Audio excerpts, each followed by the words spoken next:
Not today, song. Bye-bye. You're not drowning me out this time. What's up, everybody? You're listening to Pulp Diction, and I'm here with special guest, SHEPPELIN. We did not plan that, by the way. Not at all. And it's Friday, barely, which means... Is it really? Yeah. Holy cow. So I have a guest today, but Friday's also the Q&A. It's a weekly tradition, tried and true, twice over. So I'm going to have, I don't know, Shep, should I ask you questions or you ask me questions? You want to go, if you want to hit me first, and then... I'll hit you first. How about that? Yeah. Okay. Oh, and everyone who sent me their questions in the inbox, those will wait until next week. I know you were dying to hear those answered. Really leaving these guys all right here for their yeah Q&As. Yeah. All right, Shep. First question, Mr. SHEPPELIN. So you've been listening to the podcast. Yes, sir. Probably every episode, right? Pretty much. I'm still getting caught up. What's your favorite thing about Pulp Diction?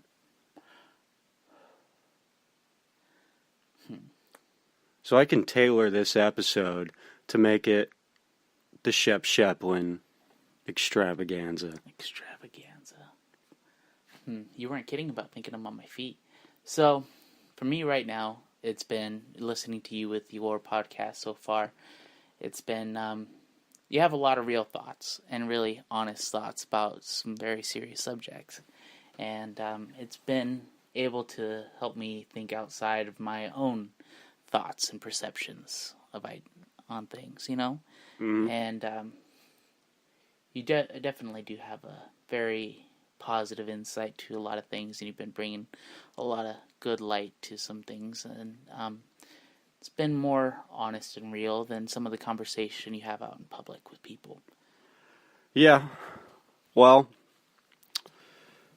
I feel like that just flipped a question onto me. The reason for that is sometimes there's varying degrees of honesty you can have with people, right? Some people can be honest and can talk about things objectively, and other people it makes them uncomfortable. So I found a podcast is a good medium to do that. Now, for yourself, do you feel that you would benefit from saying what you think more often? For sure. Definitely. It's a matter of getting the words out correctly at that point, too. And that's also the harder part of being able to take the things that I want to say and think and really putting it out there to other people. Articulate? Yeah, being very articulate. I find it easier to write and leave notes and type things and write, than talking to be able to get my thoughts out, because I can always go back or when I write things, it's a lot easier for me to articulate my thoughts. Rather than having to think on your feet. Yeah. And you're someone who prefers to text rather than talk on the phone. Yes. Yeah. I respect that. I know some people that are quiet because they don't want to say the wrong thing. But you can always correct yourself, too. Yeah. Verbally. Remember that. So, are there people that you can be completely honest with? You don't have to name names, but do you feel like there are people that you can say exactly what you're thinking and not have to worry about repercussions? Yeah, there are a couple people, and I do keep those people a lot closer to myself. Now, have you thought about expanding that? Like, what would I've thought about it, sure, but doing it is another thing, too. What is your criteria? Is it you haven't met people that you feel like you could do that, or you're... I've had people in the past like that, for sure. Yeah, but moving a lot, meeting a lot of different people, it's always... I don't want to be a broken tape record, for sure. And so, expanding that, right? It's got to be in the right context when you meet these people and expand that group.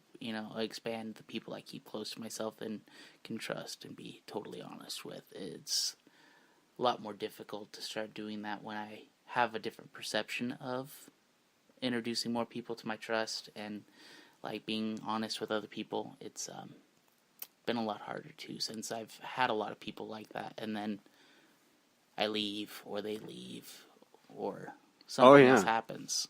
So it makes it hard to keep doing that over and over again. And yeah, I can relate. You remember, but one of my best friends, haven't talked to them several months, used to talk about everything with this person.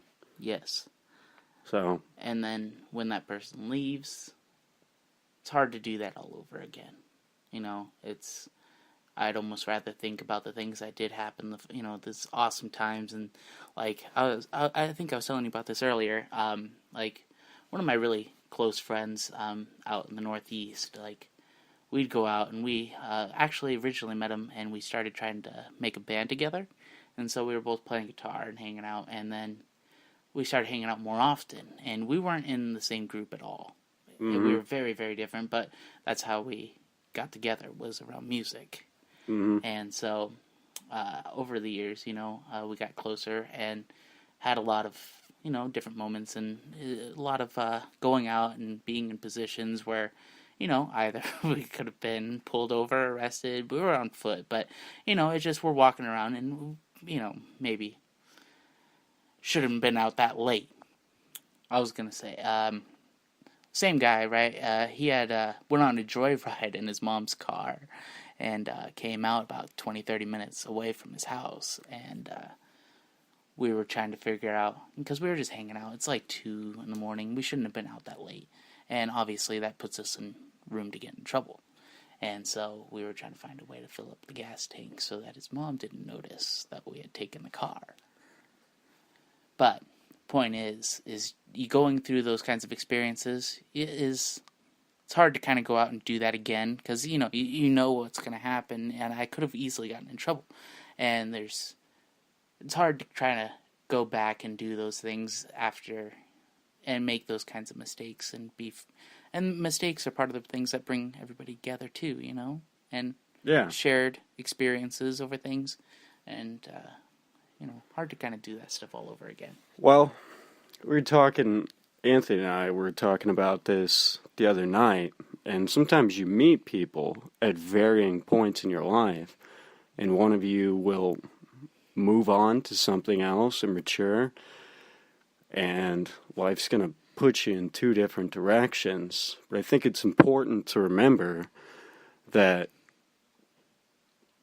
you are going to have to do that all over again sometimes, but you wouldn't have had that if you didn't take the time to do it. Yeah. Alan, do you find it hard to live in the moment sometimes when you think about things like that? I find that sometimes for myself it is. I live in the moment about 80% of the time. I don't think it's very effective to not start something because you're afraid of how it will end. Yeah, and that's exactly what I was saying. I feel like I know I'm thinking too far and reading into the future of something that might happen to actually go experience that. Yeah. But the problem is when you do that, you start to feel like there's futility to everything you do. Yeah, it's like being in a cage. Yeah. So if you were to think about that exclusively, these things would never come into your life, right? I know I'm not going to take a job, right? Mm-hmm. If you took that same mentality to a job and starting a new job, and you knew that you weren't going to be there forever, mm-hmm. then if you follow that logic, what was the point of you getting that job in the first place? So it's a very ineffective way to proceed in life, worrying about, the ultimate outcome. What's Because next, what happened. sometimes these are long timelines, right? Yeah. Several years. And a lot can happen. But I have a friend right now who, just like you, he's tired of people leaving his life and starting over. Yes. And trust me, I've had more people leave my life than I ever thought would. But I'm still able to establish new connections. And this guy and I agreed that, there's probably not going to be anything that causes us to split apart. Because we've got to that point where we don't want to do that anymore. All right, Shep, let's move on. Okay. We touched on that. And I talked about that in kind of a previous episode. Don't want to, beat a dead horse. Yeah. Yep. So, what's the one thing that about yourself that you're afraid of being judged for? Are you comfortable with talking about that? If I knew the answer, it would change everything. It would make it so much easier if I knew why I didn't want to be myself like that so openly. If I knew, it wouldn't be that way. I feel like I can correct myself on my own mistake if I knew why. Well, what I'm saying is, we all have our insecurities, right? Sure. And some of us, it gives us great anxiety, right? Some of us have anxiety clinically, but for other people, they have it as a result of their fear of how they're going to be perceived for a certain aspect of them. Do you understand? Yeah, I do. It almost feels like when I do try to, kind of come out with my own thoughts and myself, right? It comes out inarticulately. I don't know exactly how to, unless sometimes, that's 10% of the time though, right? And it's just there's a point where medically, I guess, I mean, it could be something that's causing me to not be able to, right? But at the same time, it is definitely fear of being shunned out or anything because, high school, middle school, things were different, and I wasn't one of the, cooler kids in school or anything, and it definitely something you have to come out of and grow out of, and it was so long. Well, back to my question. So, you're afraid that we can move on right after this, but sure, but I'm definitely afraid that if I do act and say the things that I mean, and do you find that it helps to talk to people,